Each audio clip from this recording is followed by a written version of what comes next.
Vincent van Gogh's Self-Portrait with Bandaged Ear, painted in January 1889, transcends mere physical representation to establish itself as one of the most poignant, complex, and debated visual testimonies in the vast tapestry of art history. This work, or more accurately, this pair of works born from the same crisis, encapsulates not only a moment of acute and traumatic breakdown in the artist's turbulent life, but also paradoxically demonstrates his almost superhuman resilience, his unwavering and obsessive dedication to artistic practice, and the intricate, often contradictory layers of his tormented psyche. Analyzing these paintings requires an immersion that goes far beyond the initial shock, provoked by the visible injury and the notoriety of the incident that preceded them.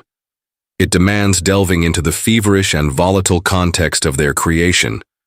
In Arles, deciphering the meticulously included, or perhaps instinctively positioned, symbolic details, and navigating the multiple interpretations that continue to challenge and fascinate scholars, critics, and art lovers worldwide. The canvas, reflected in the mirror Van Gogh used to paint himself, becomes a fractured mirror, reflecting not only the painter's physical image at a moment of extreme vulnerability, but also the unbearable tensions, utopian hopes, and profound despairs that marked his intense and ultimately tragic stay in the Provençal city of Arles, in the south of France. The genesis of these works is inextricably linked to the traumatic episode that occurred on the night of December 23, 1888, an event that has become almost mythical in Van Gogh's biography and in the history of modern art. To understand the depth of the collapse, it is essential to revisit the dream that preceded it. Van Gogh had arrived in Arles in February 1888, seeking the vibrant light of the South, which he believed would revolutionize his palette and his art, bringing it closer to the chromatic intensity of the Japanese prints he so admired. He rented the famous Yellow House and began to dream of creating an artistic community, a studio of the South, where painters could live and work together, sharing ideas and inspiration, far from what he perceived as the competitive and stifling art scene of Paris. The guest of honor, and the centerpiece of this dream, was Paul Gauguin, an artist Van Gogh deeply admired, although their artistic approaches and personalities were radically different. Financed by Theo, Vincent's brother and art dealer, Gauguin arrived in Arles in October 1888. Their cohabitation began with a productive fervor. Both artists created significant works during this period, influencing each other in complex ways. They visited sites together, painted the same motifs like Les Aliscamps, and passionately debated art, from painting techniques to color theories and the future of modern art. Van Gogh, idealistic and intense, longed for a harmonious fusion. Gauguin, more pragmatic, cynical, and dominant, viewed the collaboration more transactionally, and was perhaps more interested in Theo's financial support than in Vincent's utopia. However, the intensity that initially fueled creativity quickly soured. Artistic differences became sources of friction. Van Gogh advocated painting based on direct observation of nature, charged with emotion expressed through color and impastoed brushwork, while Gauguin favored painting from memory and imagination, synthetism, with simplified forms and flat colors. Personal conflicts worsened, exacerbated by the volatile personalities of both men, the forced proximity in the small Yellow House, and Van Gogh's growing emotional instability. The frequent consumption of absinthe, a high-alcohol beverage popular at the time and associated with neurological effects, along with financial stress and the self-imposed pressure for the success of the Studio of the South, created a psychological powder keg. Van Gogh's letters to Theo during this period reveal a mixture of feverish excitement and mounting anxiety. The fateful night of December 23rd marked the climax of this unbearable tension. The exact details of the final confrontation between Van Gogh and Gauguin remain shrouded in some controversy, largely due to Gauguin's later accounts, which changed over time and are often seen as self-serving. The most common narrative based on Gauguin suggests a heated argument, followed by Van Gogh threatening Gauguin with a razor in the street. Gogh then reportedly left to spend the night in a hotel. Left alone in a state of extreme agitation, Van Gogh returned to the Yellow House and, in a shocking act of self-mutilation, used the razor to cut off a significant portion of his left ear. The extent of the cut was long minimized, popularizing the idea that only the lobe had been removed. However, more recent evidence, including a detailed sketch made by Dr. Felix Ray, the physician who treated him at the Arles Hospital, rediscovered in 2016, indicates that almost the entire auricle, the external part of the ear, was severed. In a subsequent gesture that defies logical comprehension and fuels innumerable interpretations, Van Gogh washed the ear, wrapped it carefully in paper, or cloth, and went to a local brothel frequented by both artists. There he delivered the macabre package to a young woman, often identified as Gabrielle Berlatier, although the name Rachel also appears in accounts, possibly a pseudonym or a confusion, asking her to keep this object carefully. This act has been analyzed through various lenses: a desperate and distorted plea for help or compassion, an extreme act of self-flagellation, perhaps linked to feelings of guilt or failure, a psychotic manifestation, or even, as suggested by some biographers based on Van Gogh's and Gauguin's interests, a bizarre and distorted reference to the customs of bullfighting, popular in Arles, where the victorious bullfighter might receive the bull's ears as a trophy and offer them to an admired lady. Gogh, upon being informed of the incident the next morning, or upon finding the police at the Yellow House, left Arles almost immediately, notifying Theo in Paris before departing. Face-to-face contact between the two artists was severed forever, although they later exchanged correspondence, a complex mix of veiled accusations, nostalgia, and continued artistic discussion. Van Gogh was found by the police on Christmas morning, bloody and semi-conscious in his bed, and taken to the local hospital. After a period of intensive treatment under the care of Dr. Ray, to whom Van Gogh would later gift a portrait, he was discharged on January 7, 1889.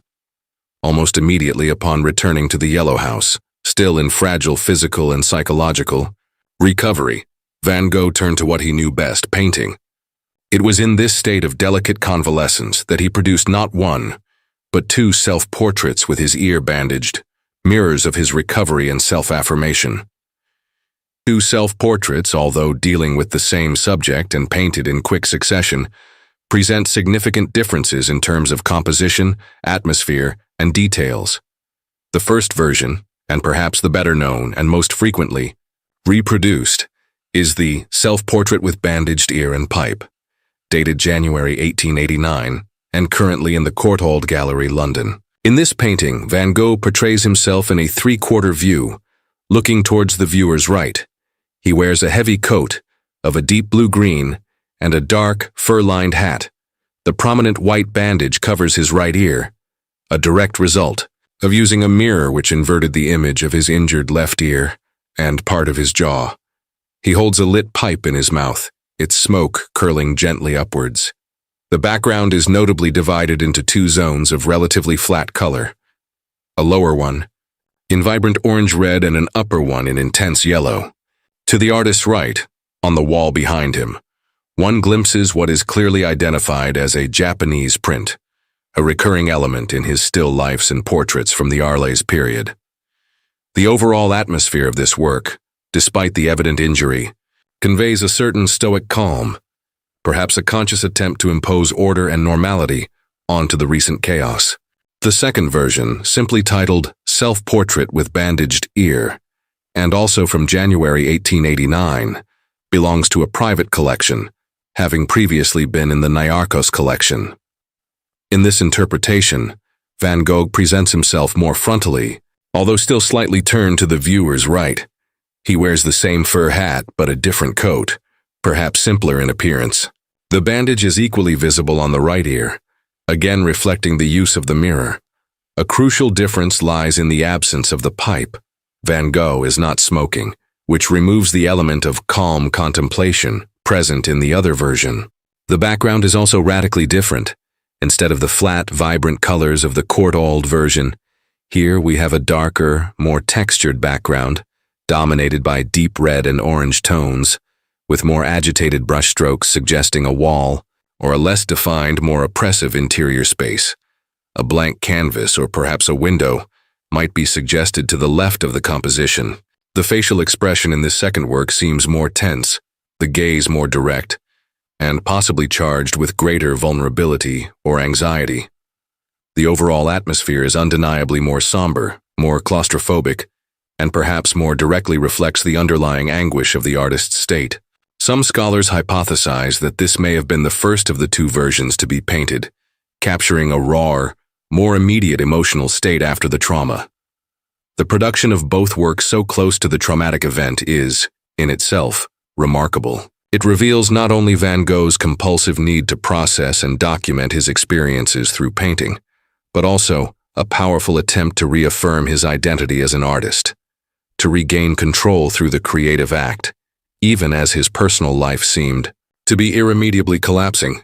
Painting himself, especially under such circumstances, was an act of profound self-examination, of confrontation with his own fractured image, and a desperate search for some form of psychological understanding or integration. Every element in these self-portraits can be analyzed for layers of meaning, both intentional and unconscious, reflecting the complexity of Van Gogh's mental and artistic state at that critical moment. The most obvious and shocking visual focus is, naturally, the bandaged ear.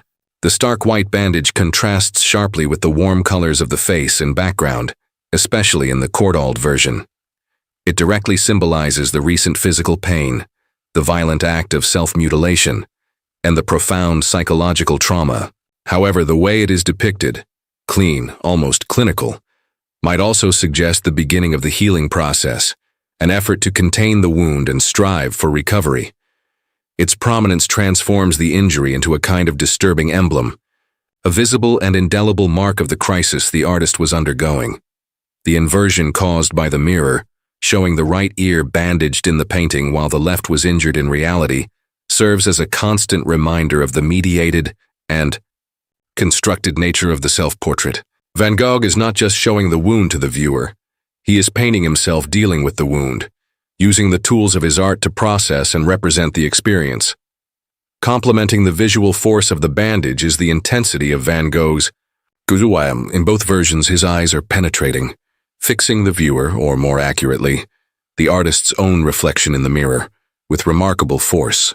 In the Cogitart version, the gaze can be interpreted as stoic, resigned, perhaps even defiant in its refusal of explicit self-pity.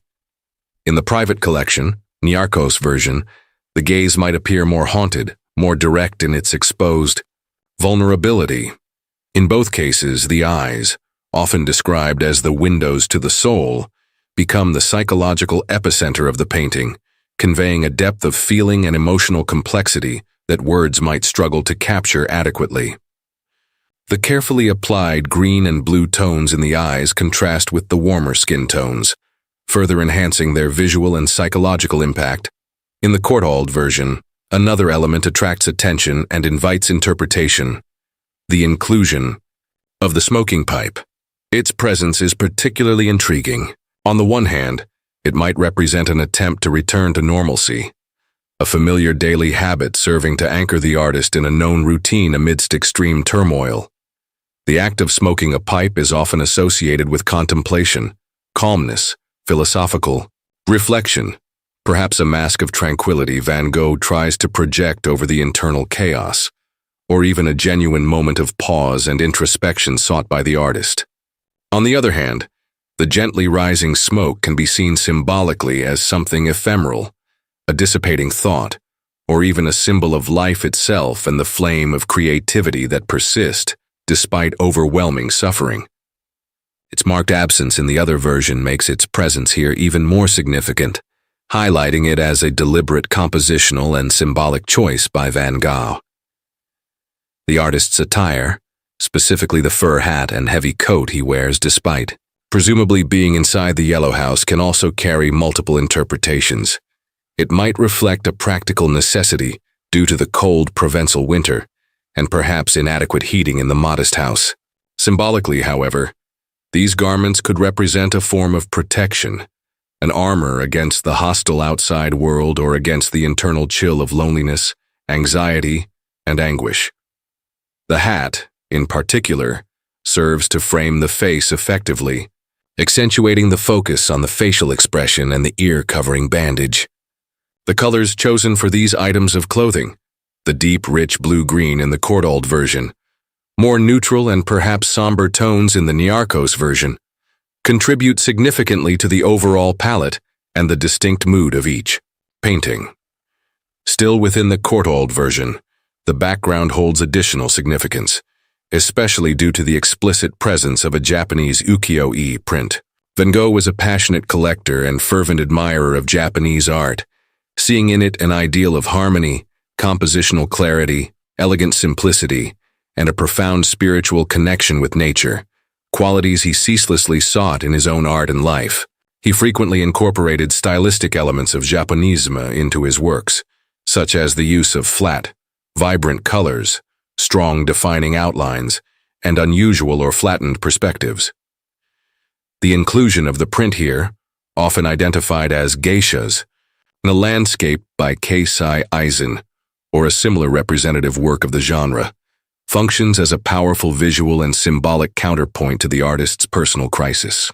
It might represent an imaginary refuge, an ideal of serenity, order, and beauty, that contrasts sharply with his tormented and chaotic reality. It could also be interpreted as an affirmation of his artistic allegiances, a visual reminder of his sources of inspiration and hope, even when he found himself at the lowest point of his trajectory. It is, in a way, a fragment of the Arlesian dream. The Japanese influence was an integral part of Van Gogh's utopian vision for the studio of the South, stubbornly surviving the nightmare that had befallen him. Underlying all these symbolic elements is Van Gogh's masterful, though visibly tormented use of pictorial technique, especially his color palette and characteristic brushwork. The use of color in these works is fundamental and reflects the chromatic theories he had been intensely exploring during his time in Arles. He employs contrasts of complementary colors, such as red and green or yellow and blue-violet, to create intense vibration and charge the canvas with emotion. In the Cogitart version, the contrast between the orange, red, and yellow of the background and the blue-green of the coat is particularly striking and electrifying. These colors, though inherently vibrant, seem to possess a more tense, almost feverish quality here, compared to the more serene or cheerful luminosity of some of his earlier Arlesian landscapes. In the Nyarkos version, the deeper reds and the overall darker, less contrasting palette contribute to a more oppressive and introspective atmosphere. Color for Van Gogh is never merely descriptive. It is profoundly expressive, a direct vehicle for the artist's inner state. Van Gogh's technique is equally unmistakable in his application of paint. The impasto, the thick application of paint, so that individual brushstrokes are visible and create a rich, palpable texture on the canvas surface, is prominent in both versions.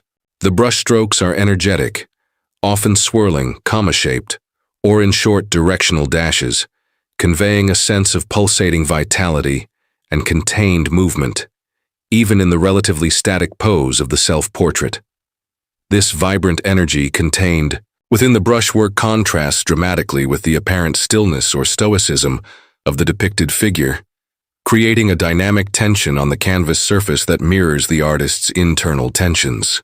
The almost tactile texture of the paint seems to echo the physical and emotional intensity of the pain and lived experience.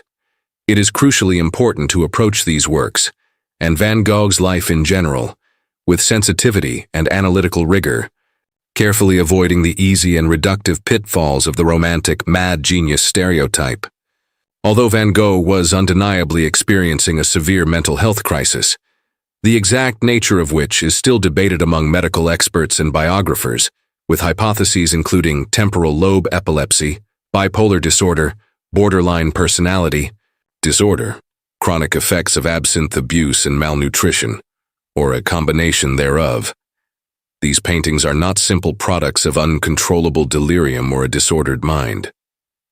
On the contrary, they demonstrate a remarkable degree of technical control, acute compositional awareness, and deliberate, or at least highly significant, choice of symbolic elements.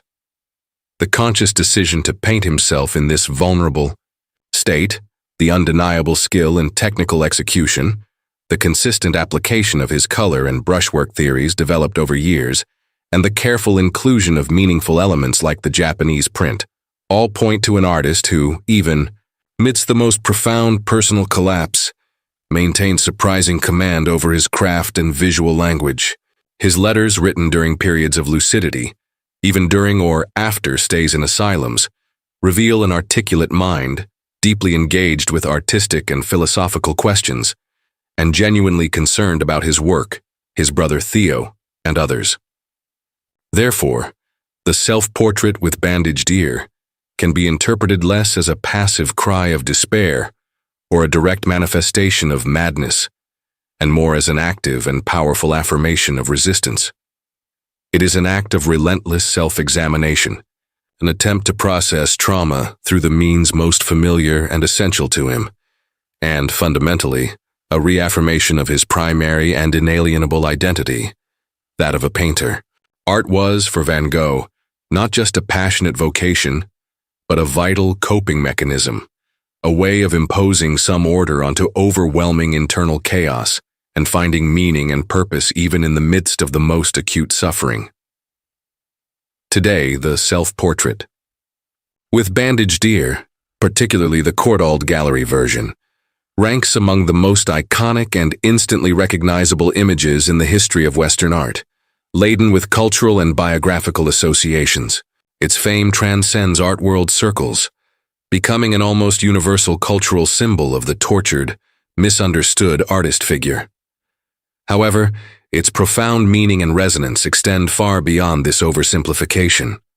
The work is viewed by critics and art historians as an extraordinary document of human vulnerability and, simultaneously, of astonishing inner strength and unwavering artistic dedication. It challenges simplistic notions about the complex and often misunderstood relationship between mental health and creativity, demonstrating forcefully that moments of deep psychological crisis can coexist with, and even be transformed by, acts of great artistic lucidity, technical control, and expressive power.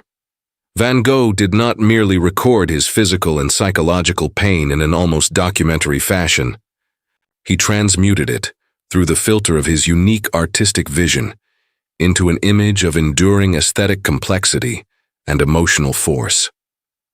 The paintings invite the viewer to profound reflection on the thin, permeable boundaries between suffering and genius, between the inherent fragility of the human condition and the astonishing capacity to create beauty and meaning from the most adverse and painful circumstances.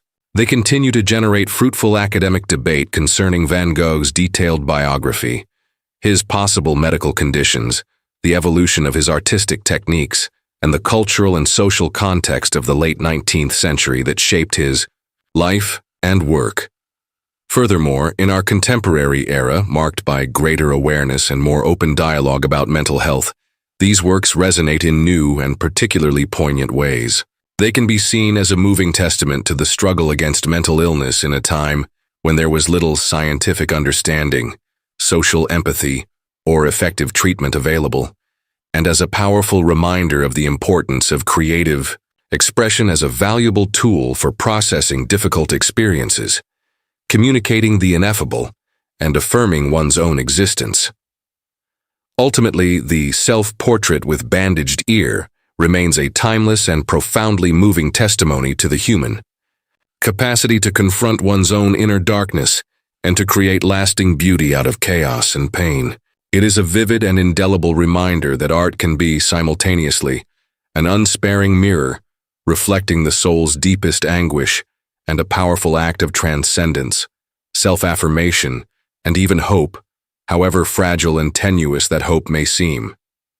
The image of Van Gogh, with his intense gaze that pierces through more than a century, and the visible bandage marking his suffering, continues to address us across time, demanding our attention, our empathy, and our reflection.